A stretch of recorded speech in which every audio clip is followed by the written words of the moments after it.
Shalom Bapak Ibu Saudara-saudari yang dikasihi dan mengasihi Tuhan. Kita bersyukur kalau hari ini Tuhan boleh memberkati kita, hingga kita juga boleh ada sebagaimana kita ada. Ini semua karena berkat dan kemurahan Tuhan. Mari sebelum kita membaca dan merenungkan firman Tuhan, kita berdoa. Tuhan, terima kasih, kami bersyukur hari ini Engkau boleh berkati kami, hingga kami boleh ada sebagaimana kami ada. Ini semua karena berkat dan kemurahan-Mu. Sebentar kami akan membaca dan merenungkan firman-Mu. Berfirmanlah dan biarlah kami mengerti apa yang menjadi kehendak-Mu di dalam hidup kami.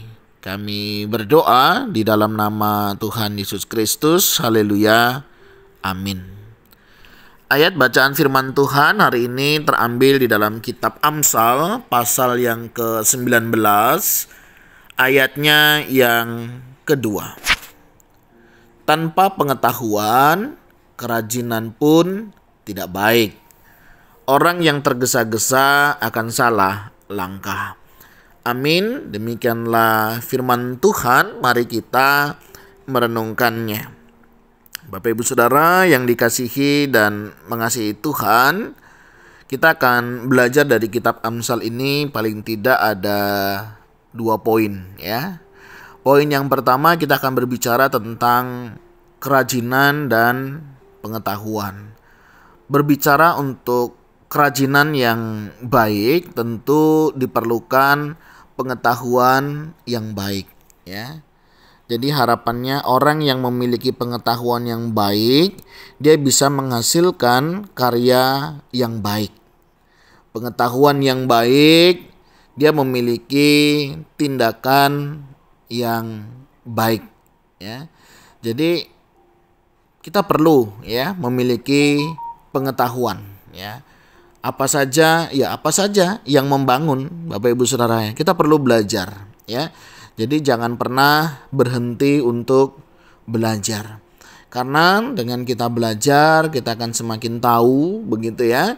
Dan ketika kita tahu, kita bisa menerapkannya dengan lebih baik. Syukur-syukur ya, sesuatu yang sulit itu bisa dipermudah ya. Jangan justru mempersulit yang sudah mudah. Nah, itu kan lebih repot ya. Nah, sebenarnya yang dibutuhkan itu pengetahuan kita itu yang bisa diwujud nyatakan di dalam kehidupan kita. Secara sederhana, misalnya kita sudah tahu nih firman Tuhan ya. Firman Tuhan juga katakan bahwa tidak ada perintah Tuhan itu yang berat. Semuanya bisa kok dilakukan ketika kita menyadari siapa diri kita dan kita tahu siapa Tuhan kita. Ya, artinya kalau kita misalnya apakah melayani itu berat? Enggak juga. Ketika kita tahu talenta ya, karunia yang sudah Tuhan berikan di dalam hidup kita. Dan tentunya kita akan melayani sesuai dengan talenta dan karunia yang sudah Tuhan berikan. Pasti enggak berat. Kita di sana akan menikmati. Ya gesekan bisa saja terjadi ya, perbedaan pendapat bisa saja terjadi. Tapi kalau itu adalah passion kita bisa menikmati di sana. Pergumulan, tantangan menjadi bagian di dalam pembentukan pelayanan kita. Demikian juga dalam pekerjaan. Berbicara tentang karir. Karir bukan berbicara tentang posisi tertentu, jabatan tertentu, penghasilan tertentu di dalam seseorang itu bekerja. Karir berbicara tentang bagaimana kita di sana bisa berkarya, mengeksplor diri kita, sehingga kita boleh mengerjakan sesuatu yang menjadi bagian di dalam hidup kita. Banyak orang berpikir karir itu dengan jabatan tinggi, ya, posisi tertentu, pendapatan tertentu. Tidaklah demikian. Ada banyak orang memiliki jabatan tertentu, ya, posisi tertentu, bahkan pendapatan tertentu, mereka tidak menikmatinya. Karena sebenarnya itu tidak mewakili dirinya. Ya, hanya sebagai tuntutan, ya dia kerjakan. Sehingga orang itu akan mengalami letih lesu, kurang semangat ya. Dan tentunya akan mempengaruhi banyak hal di dalam kinerja ya. Bisa menghasilkan sesuatu yang berdampak yang tidak baik. Apakah itu pada dirinya maupun kepada keluarganya ya. Banyak orang itu kan gitu. Kenapa kamu bekerja? Ya, untuk membahagiakan keluarga. Pertanyaannya, ketika kita tanya sama keluarganya, apakah keluarganya bahagia? Belum tentu. Loh, kenapa? Sekarang nggak punya waktu kok untuk keluarga. Sekarang nggak punya waktu kok untuk beribadah. Hati-hati ya. Artinya pekerjaan itu sudah menggantikan posisi Tuhan, posisi keluarga di dalam hidupnya. Wajar memang untuk mencapai sesuatu ada yang dikorbankan. Tapi janganlah kita korbankan keluarga. Janganlah kita korbankan ibadah kita. Ya. Itu apa bedanya dengan penyembahan berhala? Seseorang yang mau sukses, mau kaya dalam waktu yang cepat, ya, dia rela memberikan persembahan-persembahan khusus kepada kuasa kegelapan. Di sana terjadi transaksi. Kalau aku kasih ini, aku akan dapat ini. Kalau aku lakukan ini, aku akan dapatkan ini. Hati-hati, di dalam kekristenan sangat mungkin terjadi, cuman beda nama saja. Kalau di luar ya, pesugihan dengan cara mempersembahkan hal-hal yang lain. Sedangkan kita dalam kesuksesan, kita juga melakukan hal yang sama. Kita korbankan keluarga. Mungkin nggak kita persembahkan, tapi ketika kita tidak memberi waktu untuk keluarga, ketika kita tidak ada lagi kebersamaan di tengah keluarga, bahkan meninggalkan pelayanan, meninggalkan ibadah, artinya kita sedang transaksi di sana. Nah, semoga dengan pengetahuan kita yang benar akan Tuhan, menolong kita untuk bagaimana semestinya saya menjalani kehidupan ini sebagai orang percaya. Ingat Bapak Ibu Saudara ya, pekerjaan itu bukan tujuan utama kita hidup di dunia ini. Pekerjaan adalah sarana yang Tuhan berikan untuk kita boleh mengerjakan apa yang menjadi kehendak Tuhan. Ya, jadi pekerjaan bukan yang utama. Pekerjaan adalah sarana yang Tuhan pakai untuk menolong kita bisa melayani Tuhan dengan lebih efektif. Ini yang bagian yang pertama. Bagian yang kedua kita mau berbicara tentang orang yang tergesa-gesa akan salah langkah. Ada seorang bijak berkata demikian. Jangan mengambil keputusan pada saat marah. Dan jangan membuat janji pada saat senang. Kenapa Bapak Ibu Saudara? Kadang ketika kita mengambil keputusan saat kita bahagia ya, itu kadang kita berjanji gitu ya, mudah lupa. Namanya kita lagi seneng ya kan. Kadang tanpa sadar kita refleks, kita membuat janji tertentu dan tidak terpenuhi. Akhirnya apa? Orang yang kita janjiinnya terluka. Karena janji-janji kita hanya janji-janji omongan saja, tidak ditepati. Demikian juga pada saat marah, jangan pernah mengambil keputusan. Karena di saat emosi marah, seringkali kita tanpa menyadari setiap keputusan yang kita ambil.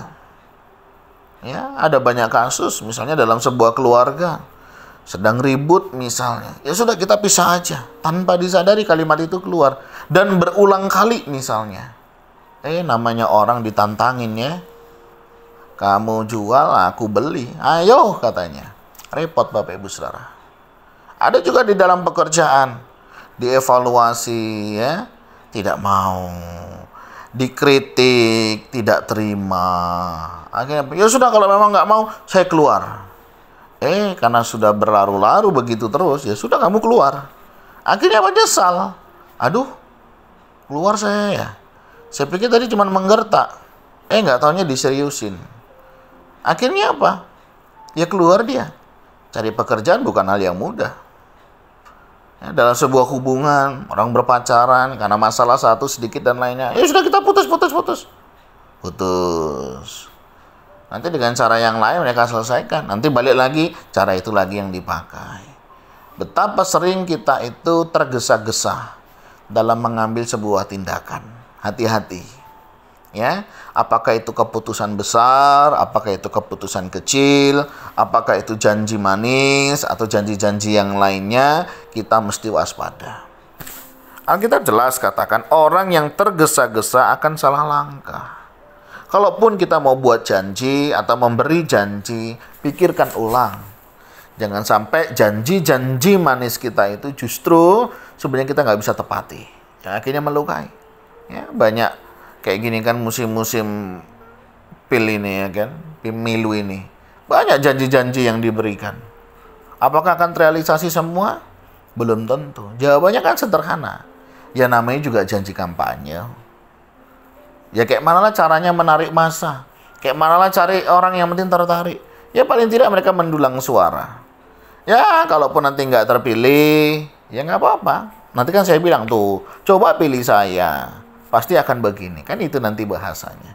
Tapi kalau sudah kepilih, ya aduh sorry lah ya, kamu kan tahu sendiri dengan negara kita itu kan birokrasinya ya begini, begitu dan lain sebagainya. Jadi tetap orang-orang demikian sudah tahu celahnya. Ya. Mana area mereka, mana yang bukan area mereka. Jadi apapun janji yang diberikan, nggak ada masalah. Nah, artinya di sini kita yang sebagai penerima janji mesti selektif. Ya. Benar nggak ini omongannya bisa dipegang? Selama ini bagaimana? Omongannya itu benar atau tidak? Jangan-jangan ngomongnya mencela-mencela misalnya. Pagi apa, sore apa, malam beda lagi. Nah, apakah janji-janji demikian bisa kita terima?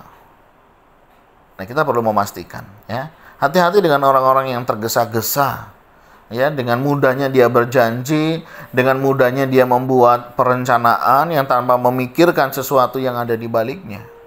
Perlu didalami dulu, dikenali dulu lebih dulu, ya. Sehingga nanti waktu uji coba paling tidak jauh lebih mendekati daripada harapan. Ya, jangan kita berangkat dari nol putul ya. Kita nggak tahu apa-apa, ya udah jalanin aja. Nanti kita nggak tahu di depan bagaimana. Jadi hati-hati dengan ketergesaan. Begitu juga dalam mengambil keputusan. Ya, jangan buru-buru ya memilih, menentukan siapa yang mau Bapak Ibu Saudara pilih nih, apalagi di masa pemilu ya. Ada banyak nanti kotak suara yang akan kita pilih. Hati-hati, jangan terburu-buru, kenali dulu siapa yang mau kita pilih. Bisa nggak ini nanti jadi pemimpin? Ya, sebagai seorang pemimpin misalnya karakternya bagaimana? Kepribadiannya bagaimana? Ini penting. Ya, jangan hanya percaya kepada janji-janji. Bukti nyatanya bagaimana? Ya. Apalagi yang suka menjatuhkan, ya, supaya kelihatan baik, merendahkan orang lain. Masa iya kita memilih yang demikian? Mestinya kita perlu bijaksana. Seandainya kita dipimpin, ada orang berkata, siapapun pemimpinnya nggak ngaruh, nggak juga. Pasti ada pengaruhnya lah. Kalau misalnya nggak ngaruh, kan nggak mungkin diadakan kontestan pemilu seperti di tempat kita. Pasti ada pengaruhnya.